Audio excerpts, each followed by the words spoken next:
All right, greetings YouTube. This is the Garage Autonomous. Sorry for that minute and 22 seconds of complete silence. All right, listen. I just wanted to make a couple of announcements. One, I will not be able to do. I can't do the Autonomous Lounge for Saturday because we have family events and things to do on this colonizers weekend. So I'm going to use this time to say what up and give some updates and speak on some things. Well, actually, I may not even have time to speak on anything too deep.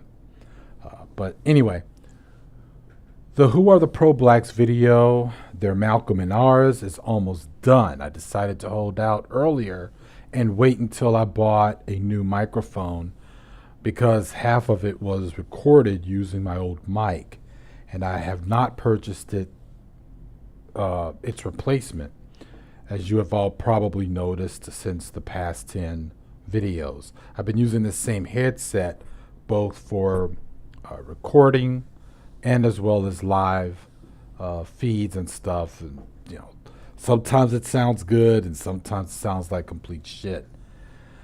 And I wanted to wait until I got a new one to redo the Malcolm video. The issue is that since this school year has started, it's gotten in the way of my producing videos that I have not foreseen, and I don't want to keep you guys waiting, so I will try to get the their Malcolm and ours episode out this week. The upcoming hangout on Food for Thought will be about masculinity. I want to have Force 100 and others who I like, and who like this channel. And yes, I want to. And so we're gonna. What we want to do is explore definitions and why it is that the worst examples of men seem to have control over the image and meaning of what maleness is.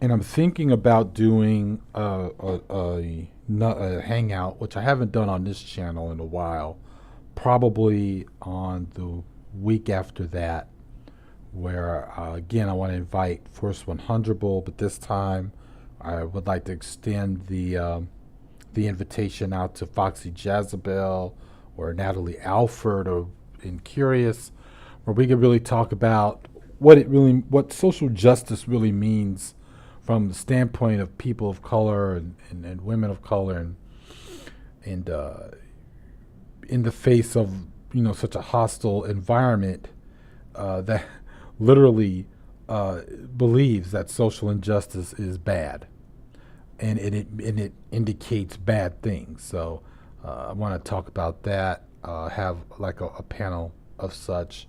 If that sounds too boring, maybe the others who were invited might want to have a better subject matter, but that's what I wanted to talk about. Okay, how much time do I have here? Okay.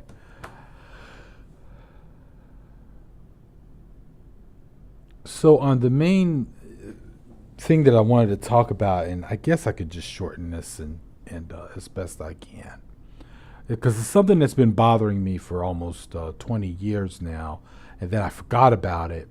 But then I was reminded again of it, looking at people who I do like and other YouTubers who I do like and I've subscribed to and I listened to, and I saw a hangout last night where it's not really important to bring them up, but the majority of the people in the hangout were a lot of academics. They were radical, they were, sorry, not radicals. They were definitely left progressive academics. Some of them would describe themselves also as feminists. And I think that one of the things that bothers me is that there's a major disconnect between left intellectuals and activists versus the rest of everyone else, i.e. working people. Obviously, you cannot build for a mass movement to make social change when you talk like you're giving a lecture in a political science class. You have to kind of wonder why it is that you talk so much about misogyny and patriarchy and things of this nature, but then in the theories and concepts, you don't sound like you could talk to someone who's coming out of the grocery store on their way home, like if you had to do that. And I'm only saying this because coming from someone who has had many times I've passed out leaflets for people to come to demonstrations and political actions, and those people are some tired folks that have worked a full day of work, and they're trying to do like pick up and drop off of their kids, and then to get home and get dinner started. It was already one. It's already been one thing trying to get people to come out of demonstrations and they're of that mindset, which is something that's totally understandable. And then, and basically just being treated like you're invisible, or they might get a little short with what it is that you're trying to tell them. That just comes with the territory. But what if you were really trying to build a mass movement and you're up here talking, not just only passing out leaflets for political action, but even trying to get people to just form a movement because you know that things have not gotten better over the years. But you're actually barraging them with terms like dichotomy or a safe space or any of that sort of thing. And I'm not bringing all this shit up to make fun of it. I'm saying that this is the truth. No one really talks like this. The real world does not talk this way. And, sometimes when I go to meetings and the majority of the people there are younger and they've been politicized on the college campus, you see them, even when they get into their conversations or even when they start debating with one another, they're speaking in a language that everyday people do not speak. And it kind of makes you wonder, well, what are your goals? You do understand that if we want to make mass changes and stuff, it has to include everyone else, the bus drivers, the child daycare center workers. Like, that's the people who are going to change shit. It is not going to be a bunch of funky, snotty kids on the college campus of fucking, on the college campus. It's not that you're not needed. It's not that what your professors are teaching you is not needed, but the language that you're using is not going to motivate people. It's not going to capture them. If anything, it might alienate them, and they will see you. If anything, you're saying, hey, you're talking about overthrowing the ruling class, and you're talking about the bourgeoisie, but you talk like them. You know what I'm saying? So I just wanted to throw that out. If we're going to move forward, obviously we need to think about how we present ourselves and our ideas, because I do understand and think that our ideas are better and good. Because the vacuum that's out there right now, they speak in a plain language, but they offer no real solutions, none whatsoever, and they have no end game.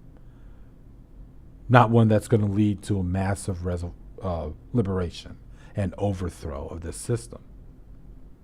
They just don't. They don't have it. They don't. But unfortunately, what they have in their favor is that they don't have to work too hard. They don't have any real deep concepts, so they don't have to work too hard to throw out their ideas. Because their ideas, of course, is really just to go back to what the fuck exists. If they're white, they're probably going to tell you some bullshit like, we need to go back to patriarchy and white supremacy in so many words, although they'll never come out and say it that way.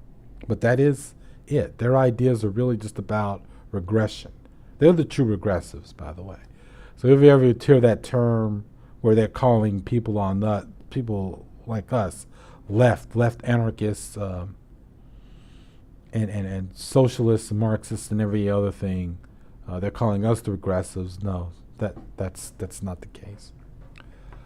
So I've rambled on enough on this issue. Obviously, this is something that we need to talk about and think about more. If we want to be serious about building anything and moving forward. So that's about it. I hope that everyone has a great weekend. It is a 3-day weekend. Uh, Hold on here. Uh, oh, I'm sorry. I didn't even look at my chat room. I actually have people in the chat room. VW Boogie, what's up? I hit the like. Maybe my Twitter followers may click the link. I'll need another roast video on me though. Wow. Okay. Oh, Force 100. Well, what's up? What's up? And we don't travel in the same circles, so I really don't know. Well, he's all right in my book. I'd like to. You know what, V Dub? I'm going to tell you what. Uh, we probably need to talk. I think that look, you're being a good sport. I'm, after the couple of videos that I made. So yeah. All right. Cool. Peace on you. I unfortunately I would like to talk some more, or maybe or well, this isn't like a regular right.